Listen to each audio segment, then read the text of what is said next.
বিকি, তই ইয়াত কি কৰি আছ?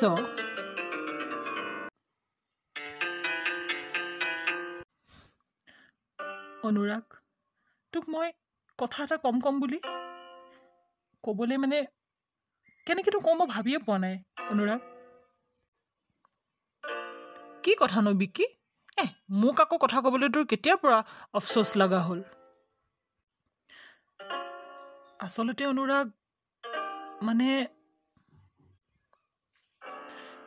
কিনো কৰি আছ? কচোন, ক, কি ক'ব লগা আছে? ফ্ৰীলি ক। অনুৰাগ, মই প্ৰিয়াৰ প্ৰেমত পৰি গৈছো। অনুৰাগ, কি?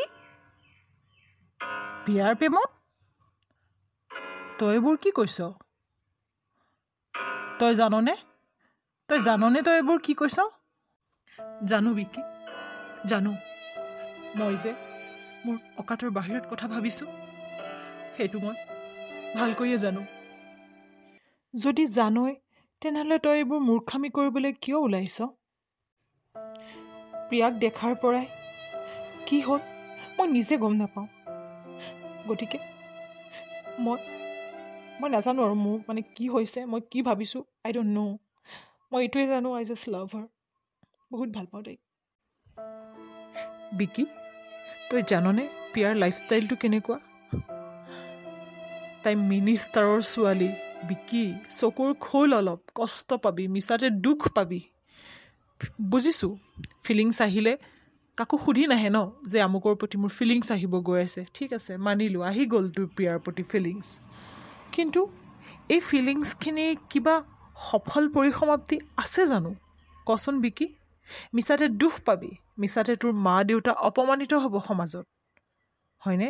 আৰু তোৰ আত্মসন্মানত আঘাত পাবি তই। বুজি পাইছ? জানো প্ৰিয়া ভাল ছোৱালী, আৰু প্ৰিয়াৰ নিচিনা ছোৱালী এজনী কোনেনো নিবিচাৰে। কিন্তু তাইৰ দেউতাকৰ ৰেপুটেশ্যনটো দেখিছনে তই?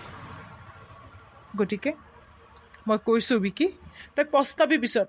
তই প্ৰিয়াক পাহৰি যা। ন' আই কাণ্ট। এইটো ইম্পচিবল। অনুৰাগ, প্লিজ, তই এটলিষ্ট মোক তেনেকৈ নকবি। তই জানো অনুৰাগ, তই কেৱল মোৰ বন্ধু নহয়, তই মোৰ ভাই, ককাই, সকলো। আৰু মই যেনেকৈ তোৰ ছাথ আছোঁ, এই চিটুৱেশ্যনত তই মোৰ ছাথ দিবি বুলি মই আশা ৰাখিলোঁ। বাকী ৰিজাল্ট যিয়ে নহওক, মই নোৱাৰোঁ প্ৰিয়াক পাহৰিবলৈ। লাগিলে মই প্ৰিয়াৰ জোখাৰে কষ্ট কৰিম যোগ্য হ'বলৈ। প্ৰিয়াৰ লগত ষ্টেণ্ডাৰ্ড মিলাব নোৱাৰিলেও অন্ততঃ তাইক গোটেই জীৱন সুখী কৰি ৰাখিবলৈ মই ট্ৰাই কৰিম, নিজকে মই প্ৰতিষ্ঠিত কৰিম। আৰু অনুৰাগ, মইতো একেবাৰে অনপঢ় গাঁৱাৰো নহয় দেচোন যে মই একো এটা নাপাম। অতি কম হ'লেওতো মই বিকমটো ক্লিয়াৰ কৰিছোঁ ন, কিবা এটা হ'লেওতো পাম ন, কিবা এটাতো কৰিম। চাবিকি, কিবা এটা কৰি তই মিনিষ্টাৰৰ জীয়েকক বিয়া পতাৰ সপোন নেদেখাটোৱে ভাল হ'ব নেকি? বাকী এইটো টপিকত আৰু প্লিজ তই মোক কথা নুসুধিবি। মই এগ্ৰী নহয়। প্লিজ লিভ মি।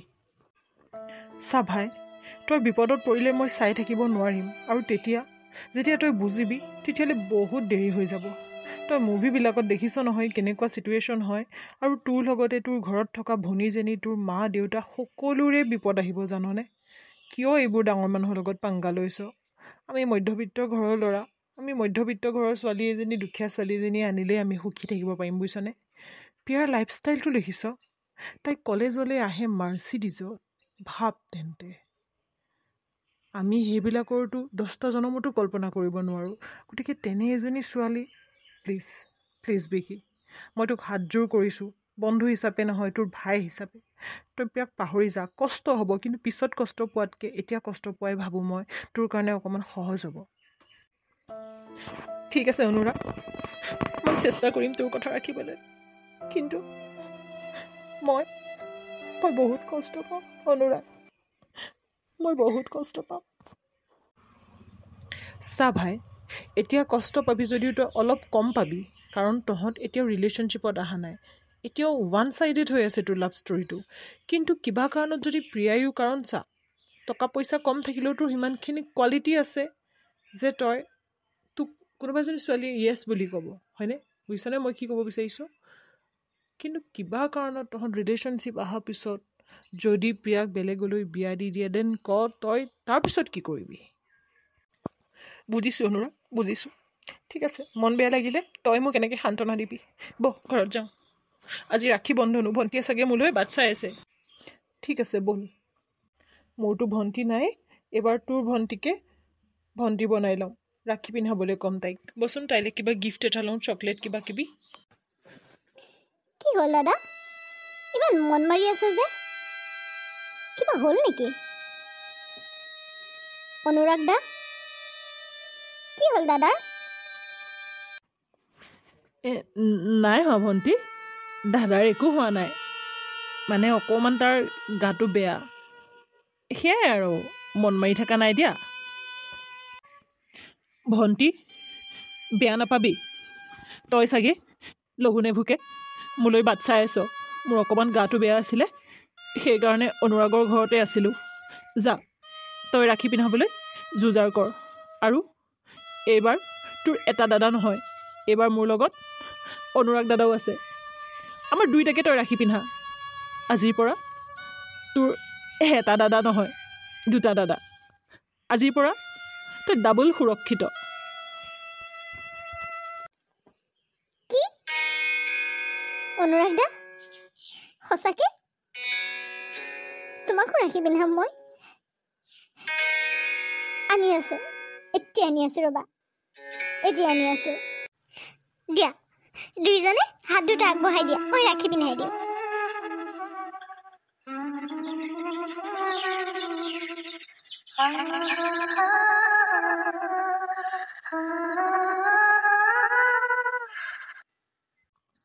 ভণ্টি, তোলৈ আমি দুইটাই গিফ্ট আনিছোঁ নহয়, তই গিফ্ট খোজাই নাইচোন। গিফ্ট? আজিৰ পৰা মোৰ লগত দুজনকৈ দাদা আছে, ইয়াতকৈ বেছি ডাঙৰ গিফ্ট মোৰ কাৰণে আৰু কি হ'ব পাৰে দাদা? আৰু অনুৰাগ দা, আজিৰ পৰা কিন্তু তোমাক মই তুমি বুলি নামাতো দেই, তই বুলি মাতিম। তুমি বুলি মাতিলে কিবা লোকৰহে লাগে। ঠিক আছে ভণ্টি, ময়ো তোক তই বুলিয়ে মাতিম। যাচোন যা বিকি, গিফ্ট দুটা লৈ আহ যা। অঁ, আনি আছোঁ। আজিৰ পৰা আমাৰ ভণ্টিৰ চিন্তা নাই আৰু, আগে পিছে দুটা দাদা, নে কি ভণ্টি? এতিয়া ধুনীয়াকৈ চাহ একাপ বনোৱা, মিঠাই আনিছোঁ নহয়, ভালকৈ চাহ একাপ খাম। অঁ, তই বুলি মাতিম কৈছোন, আকৌ তই তুমি বুলিহে মাতিলি মোক। চৰি। অঁ, এতিয়াতো ভণ্টি আছে, এতিয়াতো একদম সাৱধানে কথা ক'ব লাগিব। কিমান যে ভুল ধৰিব, কথা নাই। অ' মাই গড, ইমান ডাঙৰ গিফ্ট। বাৰু পিছে এতিয়া তই আনবক্সিং কৰ আকৌ গিফ্টটো, চা আকৌ কি আনিছোঁ দুইটাই মিলি। এতিয়াই কৰি আছে দাদা। ইমান ডাঙৰ পুতলা, থেংক ইউ দাদা, বহুত ভাল লাগিছে। মোৰ এনেকুৱা ডাঙৰ পুতলা এটা ল'বলৈ খুব মন আছিলে। থেংক ইউ আনি দিয়াৰ কাৰণে দুইটাকে। বাৰু হ'ব, থেংক ইউ দিব নালাগে। তই যাচোন চাহ একাপ বনাই, আমি দুটা এফালে যাব লাগে। ঠিক আছে দাদা, আনি আছোঁ। অনুৰাগ, তই ঠিকেই কৈছিলি, মোৰ ভণ্টিজনীৰ ওপৰতো বিপদ আহি যাব। এইবোৰ টকা থকা মানুহ নহয়, মোৰ লগত বদলা ল'ব নোৱাৰি। মোৰ ভনীজনীক যদি কিবা ক্ষতি কৰে, তই ঠিকেই কৈছিলি অনুৰাগ। মই তাইক পাহৰি যাম। মোৰ ভণ্টিজনীৰ জীৱনলৈ মই ধুমুহা কঢ়িয়াই আনিব নোৱাৰোঁ। নালাগে, ধনী ঘৰৰ ছোৱালী নালাগে। পাহৰি গ'লোঁ মই তাইক। ভণ্টিৰ মৰমৰ কাৰণে চব এৰি দিলোঁ। বিকি, মই তোক কিয় কৈছোঁ জানো? মাজতে তেওঁলোকৰ পৰিয়ালৰ পেহীয়েকেইজনীক আমাৰ গাঁৱৰ খুৰা এজনে ভাল পাইছিলে। পিছত পিয়াৰ কাকায়েকো মিনিষ্টাৰ আছিলে। জান, সেই খুৰাজনক জিন্দা কাটি দিলে। সেইকাৰণে মই কৈছোঁ, আৰু কাটিলেতো কাটিলেই, তেওঁ ঘৰৰ মাইকী মানুহবিলাককো অত্যাচাৰ কৰি মাৰি পেলালে। পেহীয়েকক ভাল পোৱাৰ পৰিণাম যদি এনেকুৱা হয়, তেওঁলোকৰ ঘৰৰ জীয়াৰীজনীক ভাল পোৱাৰ পৰিণাম কেনেকুৱা হ'ব পাৰে? আৰু তোৰ ভনীও উঠি আহিছে, গতিকে তোৰ নহয় আচলতে, এতিয়া তাই আমাৰ ভনী, গতিকে তাইৰ সুৰক্ষাৰ দায়িত্ব মোৰো সমানে আছে। ঠিক আছে, বাদ দে এইবিলাক। এতিয়া আমি বিজনেছটো আৰম্ভ কৰোঁ, যিটো বিজনেছ আমি কৰিম বুলি ভাবিছিলোঁ। এইবিলাক চব বাদ দে। যেতিয়া নিজৰ ভৰিৰ ওপৰত প্ৰতিষ্ঠিত হ'বি, ছোৱালী এনেও আহিব, হয়নে নহয়? আমাৰ ভণ্টিৰ কাৰণে আমি সকলো ত্যাগ কৰিব লাগিব। তাকে অনুৰাগ, আজি মই মোৰ ভণ্টিৰ সুৰক্ষাৰ কাৰণে মোৰ ভালপোৱা মই ত্যাগ কৰি দিলোঁ। অঁ, ওৱান ছাইডেড লাভ ষ্টৰী আছিল, কিন্তু একো নাই, মোৰ ভনীজনীৰ সুৰক্ষাটো বহুত ইম্পৰ্টেণ্ট। বহ ওলাই যাওঁ।